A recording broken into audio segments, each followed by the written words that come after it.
Saudações! Convido você a participar com a gente. Venha com a gente, participe do programa Saudações.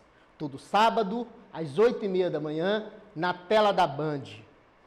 Hoje nós iremos tratar de um tema interessantíssimo, direito dos animais. Está aqui comigo, já está no estúdio, Aline Souza.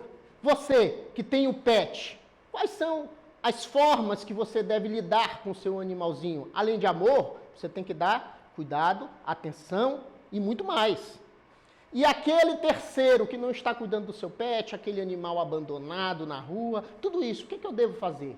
A gente vai saber tudo isso no programa de hoje com a Aline Souza. E não esqueça, se você quiser participar do programa, mande um WhatsApp para nós. Mande sugestões, mande perguntas. No final do programa, o último bloco, é seu. É o momento em que eu respondo as perguntas do telespectador. Você pode também nos mandar sugestões de programa. Acompanhe aí, anote. 989-8557-0088 é o nosso WhatsApp. E também pelo nosso Instagram. Fique ligado, todas as novidades no Instagram. Programa Saudações. E novidades maiores ainda. No YouTube, estamos indo para a plataforma e vamos postar todos os programas para você ter a oportunidade de revê-los. Vá lá, nos acompanhe no YouTube, já teremos muito material a ser visto, a ser trabalhado. Mande sugestões, vamos lá fazer programas maiores. Lá no YouTube nós vamos trazer outras indagações. Participe com a gente, sempre. Fique conosco. Vamos à vinheta.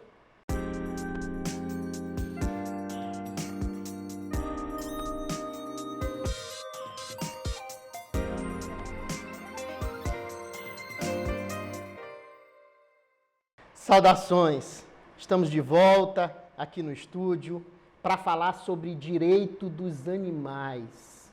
Interessantíssimo esse tema. Estou aqui com a Aline.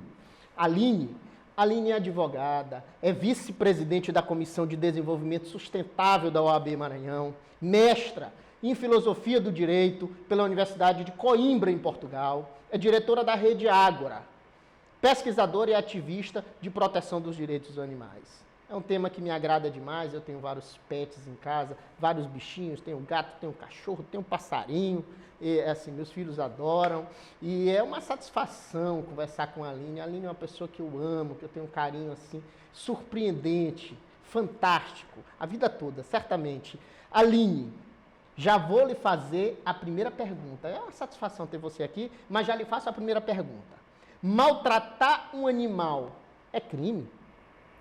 A pessoa pode ser presa por isso? Fique ligado, Aline. Primeiramente, Ted, muito obrigada pelo convite, é uma honra estar aqui. E sim, maltratar um animal é crime. A nossa Lei de Crimes Ambientais, no seu artigo 32, dispõe que ferir, mutilar e maltratar um animal é crime com pena de detenção de 3 meses a 1 ano, podendo incidir a aplicação de multa. E quando se tratar de cachorros e gatos, que são animais do nosso convívio, que a gente tem um carinho maior, essa pena aumenta para de 2 a 5 anos de detenção, na verdade de reclusão, com a incidência também de multa e podendo inclusive perder a guarda do seu pet, né? Perder a guarda do seu cãozinho. E a gente tem uma lei anteprojeto do Código Penal, que é o projeto do novo Código Penal, que prevê já no próprio Código esse crime de maus tratos contra animais, coisa que a gente não tem no nosso Código Penal atual, e a pena também vai aumentar de 1 a 4 anos de prisão, né, que é uma modalidade bem mais restritiva de cumprimento de pena do que a reclusão e a detenção. Vamos lá. Então, nós estamos a falar de uma temática absolutamente grave, que há imputações penais sobre isso, fiquem ligados, e o anteprojeto do novo Código Penal, ela nos trouxe essa informação, ainda está buscando uma gravidade muito maior a esta modalidade criminosa. Então, fiquem ligados. Você quer ter um pet, tenha responsabilidades com relação a ele.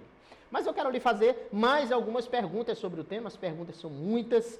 E me diga uma coisa, afinal de contas, eu sei que tem uma figura central que gira em torno de saber da criminalização dos animais, é a palavra maltrato. O que significa de fato maltrato? O que configura, o que é maltratar o seu animal? De fato, a gente tem que fazer uma interpretação ampla desses maus tratos, né? É tudo que coloca um animal em situação de sofrimento desnecessário. Ou seja, se a gente fere o animal gratuitamente, machuca, espanca, sem qualquer necessidade para a nossa própria vida, a gente está cometendo maus tratos. Excelente explicação. E Aline, eu quero deixar claro para o público, e aí se eu estiver errado você me corrija, que esta discussão nossa, o direito dos animais, não se refere só a gatos e cachorros. Claro que a gente está dando uma ênfase muito maior, porque há uma população de gatos e cachorros muito grande nas nossas casas o tempo todo. Mas aí nós estamos a falar de cavalo e todos os outros animais que você, porventura, tenha e utilize. Eu acredito que essa discussão que você nos trouxe sobre o decreto, ele estava a tratar principalmente daqueles animais, tipo boi, tipo cavalo, né? Porque tinham jumento, que tinham aqueles trabalhos forçados e exagerados. E, de fato, isso acontecia bastante. Hoje em dia, já a moto substituiu o jumento na maior parte dos interiores. E é verdade, a gente fala assim brincando, mas isso, de fato, aconteceu como meio de transporte. E aí, até de trabalho. Se a gente for analisar no interior, certamente no interior do Brasil, mas no interior do Maranhão, com certeza, houve uma substituição. E existem fatos curiosos sobre isso, que tem um determinado município, e aí eu não vou dizer, vai ficar quase do topeta, aquela coisa assim da insinuação. Existe um determinado município aqui no Maranhão, que o prefeito, uma determinada vez, sabe o que ele fez, Aline? Ele pediu para juntar todos os jumentos da cidade que ficavam pela juntade de barco e mandou para o município vizinho, atravessando o rio, do outro lado do rio. É interessantíssimo. E nesse município, como é a parte do Matagal, há uma população de jumento tão grande que você não imagina. E não é brincadeira, não é brincadeira, é sério mesmo, é verídico, é verdade. Quem é do sul do Maranhão conhece essa história muito bem. Mas continuando, eu gostaria de lhe fazer outras perguntas nesse diálogo. Vamos lá. Se eu tiver conhecimento, se o sujeito, se o cidadão, se a pessoa tiver conhecimento que algum animal como todo, mas vamos falar especificamente de gatos e cachorros, porque está mais próximo do nosso convívio na cidade, o que fazer? Então, veja bem, você obteve conhecimento de que o seu vizinho, ou passando na rua, aquela pessoa que está lá na casa tal, na casa X ou na rua, está maltratando o animal. O que nós podemos fazer com relação a isso? Nos esclareça. Olha, como se trata de crime, você pode procurar uma delegacia mais próxima e principalmente a delegacia especializada em meio ambiente. Mas também há outras vias de denúncia, como o Disque Denúncia, se você quiser denunciar anonimamente, o número é 181. 181. Anotem, 181. Vontade. Em situações de urgência também você pode ligar para a Polícia Militar, se eventualmente tiver algum conflito, algo realmente perigoso, o número é 190. Pronto. Nos casos de animais silvestres, a gente pode também contactar a linha verde do IBAMA, que o IBAMA já é mais responsável por esse tipo de animal, o animal silvestre. E há também como denunciar pelo Ministério Público e, na verdade, também há algumas organizações não governamentais que se predispõem a auxiliar e a apoiar a vítima, no caso, o dono da vítima, que é o animal, nesse caso de maus tratos, né? Perfeito. Vamos lá.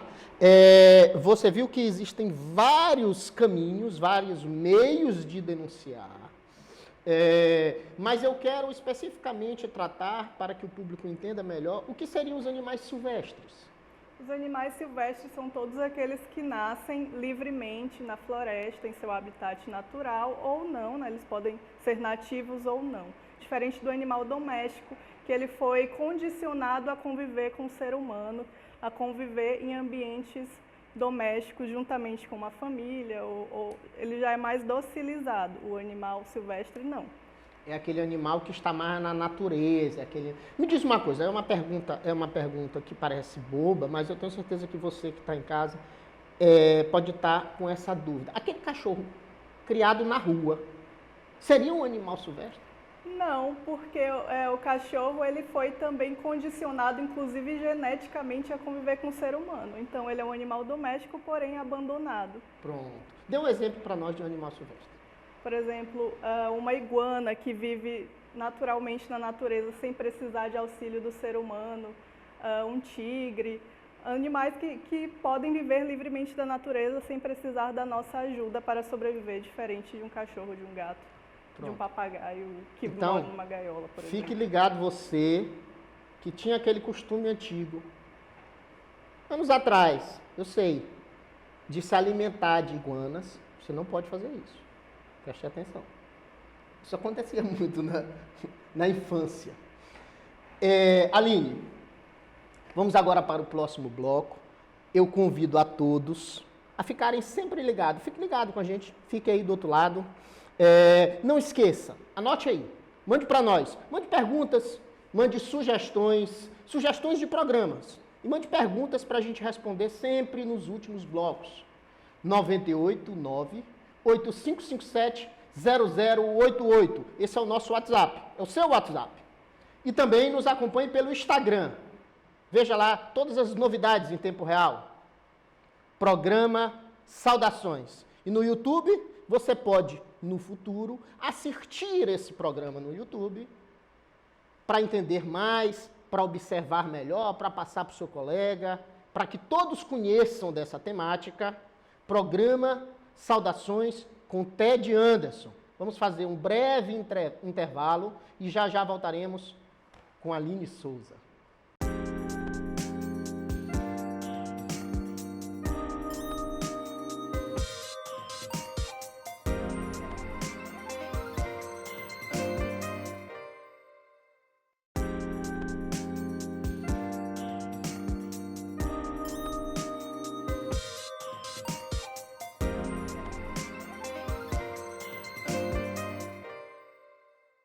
Saudações, voltamos agora, você está ligado com a gente? Fique ligado. Já vamos fazer logo outras perguntas e muito mais diálogo com a Aline Souza, aqui no estúdio. Aline, se eu souber que em determinada casa há um gato, um cachorro, um outro animal que esteja sem água, sem comida, sofrendo maus tratos. Veja que a gente já falou sobre isso, mas agora é uma pergunta bem mais específica. A gente falou que sem água, sem comida, se refere a maltrato, a gente falou dos meios de denunciação. Agora, a pergunta é a seguinte: se eu percebo que numa determinada casa um animal está sofrendo maus tratos, sem água, sem comida, latindo muito, chorando muito, miando muito, fazendo muito aqueles movimentos naturais, percebe que há um sofrimento ali. Agora tem um problema. Está dentro de uma propriedade privada, da residência do indivíduo, ou de um terreno. Me diga uma coisa, o que fazer? Olha, nosso Código Penal, juntamente com a nossa Constituição e o nosso Código de Processo Penal, interpretados em conjunto, a gente consegue tirar a conclusão de que é possível, sim, resgatar esse animal, mesmo que ele esteja dentro de uma propriedade privada. Não se tipifica o crime de invasão a domicílio nessa situação. Por quê? Porque é possível que qualquer pessoa do povo, a qualquer hora do dia ou da noite, invada uma propriedade para impedir a realização de um crime. É possível, sim. Só que a gente tem que ter muito cuidado, porque a gente não sabe o que vai esperar a gente dentro dessa propriedade, a gente não sabe como a gente vai ser tratado quando entrar, se alguém está com alguma arma, por exemplo, eu não sei o que pode acontecer comigo. Então, nunca é recomendado que uma pessoa sozinha invada alguma casa para resgatar um animal. É importante sempre estar, no mínimo, com uma autoridade policial e melhor ainda se estiver acompanhada de um grupo de pessoas. Então, sempre lembrar de ligar também para uma autoridade policial e para um grupo de pessoas, para todo mundo ir junto e não se expor a nenhum perigo desnecessário. Perfeito, perfeito. Então, ó, você já entendeu o que você deve fazer nessa situação. Se por acaso você estiver diante de uma situação em que há um animal que você está percebendo que há um sofrimento excessivo naquela medida, acontece muito as pessoas viajarem e deixarem os animais 3, 4 dias, às vezes mais dias, por algum motivo, aconteceu algum problema na viagem ou não importa, mas o animal em sofrimento. Então, o que você deve fazer? Tome aqueles cuidados necessários, a Aline já nos disse o que fazer, procure a autoridade policial, junte um grupo maior de pessoas e vá lá e veja o que está acontecendo. Não há configuração de crime, pelo contrário, você está evitando a continuidade de um crime ou a propagação de um possível crime. Então, nesse caso é diferente. Você tem todas as reservas da lei. Fique atento, ajude, caso necessário, mas com segurança. Também preserve a sua integridade. Vamos lá. Eu gostaria de lhe fazer outra pergunta. Esse caso é um caso, efetivamente, que foi um caso muito dramático aqui na ilha de São Luís. Nós estamos falando para o mundo inteiro e logo no YouTube, mas especificamente esse caso aconteceu aqui na ilha de São Luís. Olhe bem, em São Luís, foram encontrados gatos mortos em sofrimento no que se chamou de Praça dos Gatos, que era uma praça conhecida por ter gatos abandonados. O que fazer nessa situação? Eu já advirto que a Aline, ela é mestra em Direito, ela é filósofa do direito, então ela vai dar a sua opinião sincera sobre isso, sobre o seu ponto de vista. Há um processo judicial sobre essa medida, estamos a discutir questões, mas nós estamos aqui no meio jornalístico e a gente pode, sim, sem problema algum, tratar e falar da temática, tá bom? Porque esse caso lá, embora esteja judicializado, também pode ser assemelhado a muitos outros casos, até na própria cidade de São Luís, em outros municípios, em outros estados, tá bom? Fale para nós, Aline, a respeito dessa modalidade. Use esse caso como exemplo e nos diga sobre essa situação. A Praça dos Gatos é de conhecimento público e notório dos cidadãos aqui de São Luís essa situação, porque nessa praça as pessoas costumam abandonar gatos, ou seja, as pessoas civis, individuais, já abandonam seus pets naquela praça. E aí se torna uma situação insustentável, porque a gente tem muitos gatos na Praça dos Gatos e eles começam a se reproduzir, a ter filhotinhos, e também começam a proliferar doenças. Então, além da situação de constante abuso e maus tratos a que eles são expostos, eles também correm risco de macular ali a saúde pública, de prejudicar a saúde humana também. Por isso, a Promotoria de Meio Ambiente entrou com uma ação civil pública contra o município, alegando essa situação de exposição de maus tratos que os gatos estavam sofrendo e também o risco à saúde, ressaltando também a responsabilidade que o município tem de promover políticas públicas de interesse local que está previsto na nossa Constituição. E a sentença corroborou com o entendimento da promotoria e condenou o município de São Luís a R$200 mil de danos morais coletivos, porque o dano moral coletivo ele se incide quando há uma situação de indignação profunda de toda a comunidade ludovicense. Todos nós conhecemos essa situação e nos revoltamos com essa situação e, por isso, houve a incidência dessa quantia de danos morais, né, de R$200 mil de danos morais coletivos. E também estabeleceu o prazo de 1 ano para o município de São Luís promover o resgate e fazer ali uma política pública de doação desses gatos, né, para serem adotados por famílias. E aí eu tenho mais uma pergunta curiosa.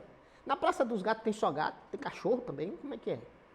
Você poderia dialogar comigo um pouco sobre essas indagações?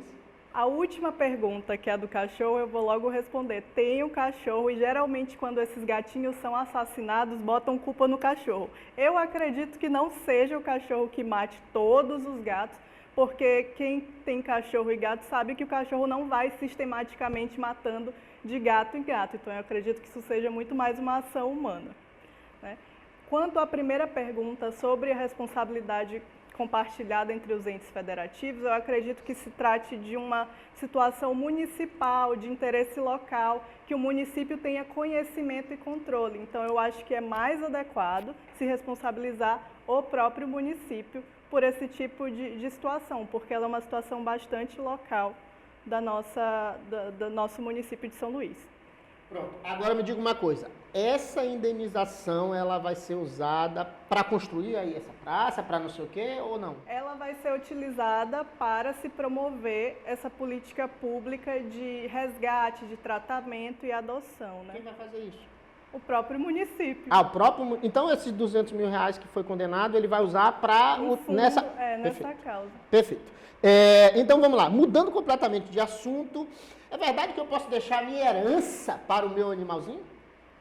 Olha, seria muito legal que pudesse, mas o nosso direito só permite deixar essa herança para uma pessoa humana.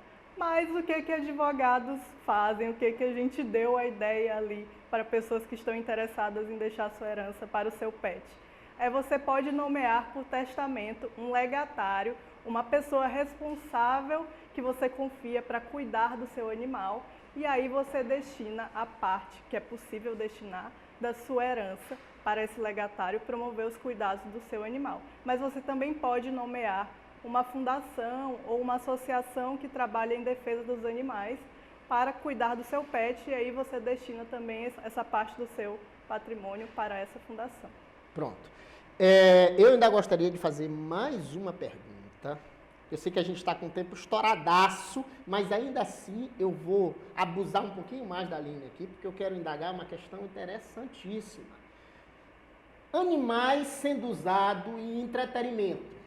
Aquela coisa das festividades e etc. Especificamente eu quero tratar sobre vaquejada e rodeios. Fale para nós aí, vamos dialogar um pouquinho sobre esse tema. Olha, o rodeio, a gente tem uma lei que regulamenta o rodeio. Como se trata de uma prática cronometrada em que o vaqueiro sobe em cima do touro e a gente vê ali se ele consegue ficar até 8 segundos no touro, não há nessa atividade não há maus tratos evidentes, né? A gente não consegue presumir que há necessariamente maus tratos, mutilação do animal, ferimento. E como a lei dos rodeios ela dispõe que deve haver cuidados veterinários, deve haver toda uma infraestrutura veterinária no local, não há que se falar de maus tratos no caso dos rodeios. Mas a vaquejada é diferente, porque a vaquejada consiste em laçar o boi, derrubá-lo, puxar o rabo, e não é uma puxada leve, é uma puxada muito forte que pretende derrubar o animal no chão. E o rabo se trata de continuação da coluna do animal.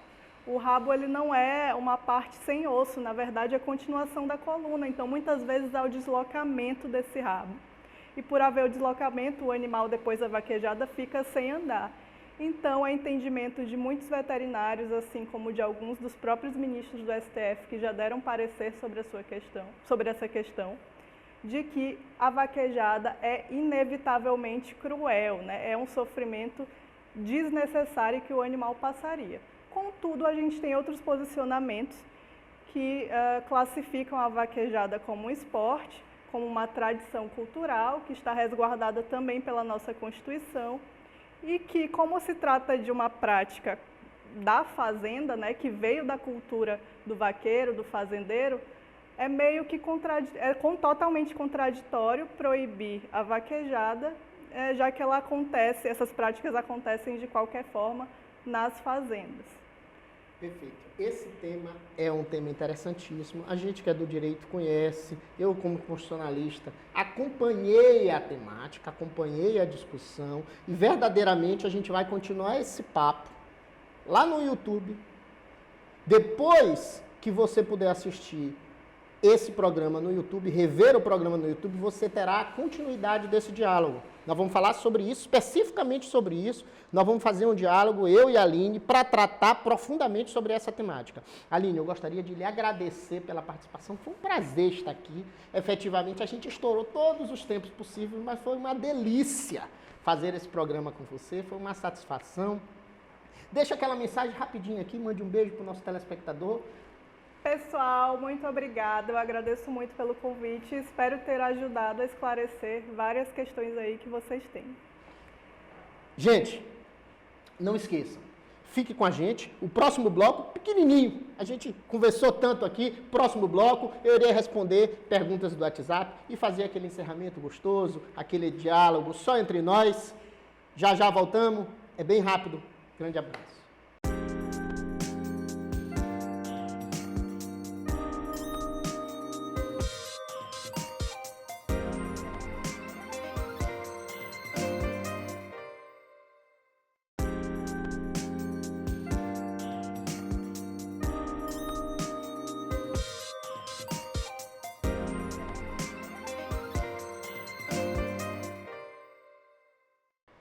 Estamos de volta e agora vamos à parte que você participa comigo do programa. Perguntas do WhatsApp. Bota na tela. Responsabilidade do dono do animal pelo dano causado. Vamos lá, a gente falou do direito do animal. Agora a gente está falando ali quando o animal atinge, agride terceira pessoa. Nesse caso, a responsabilidade é objetiva. O Código Civil já prevê essa discussão e a responsabilidade é objetiva do dono do animal. Há, claro, duas possibilidades de isenções, caso fortuito, força maior. Eu nem vou entrar profundamente nessa discussão, mas quando realmente a culpa é do sujeito que foi mordido de repente, que foi afetado, mas isso precisa ser analisado no caso concreto. Então, fique ligado, observe bem. Você que tem um animal, você tem aqueles direitos de cuidar de trato, mas você também tem a obrigação de manter as pessoas, terceiros, em segurança. Então, não ache assim que é o oba-oba, esse pessoal que gosta de ter aqueles cachorrões valentes, que agridem a outras pessoas, fiquem ligados, tá bom? Pois é, esse foi o nosso programa, foi uma satisfação estar com você, nos acompanhe pelo WhatsApp, pelas redes sociais como um todo, fique com a gente, nos acompanhe. E por hoje eu dou por encerrado e justo e saudações.